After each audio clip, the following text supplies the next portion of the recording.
Hi, I'm Randy Chittum, and if you're watching this, then you probably read the most recent leadership column in Repertoire. And in that article we talked a bit about safety and how we sometimes, out of an unconscious need to protect ourselves, we play smaller than we should probably as leaders. And so we sacrifice being big and bold out of protecting ourselves in some way. So what I'd like to do here in a minute or so is expand on the idea of safety just a little bit and give you something to think about.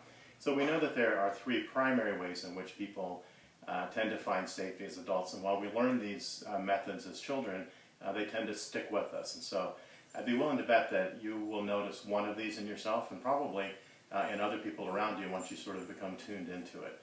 So the first of those is what we call complying. And in complying, what we're really doing is trying to please others and belong.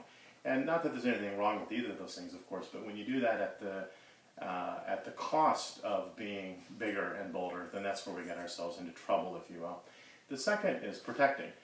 And you might notice in protecting that what we're often doing is distancing ourselves from other people, being overly critical, as a way to maintain some space between us and others. And we imagine that by doing that, then we can stay safe because we're not too close to people.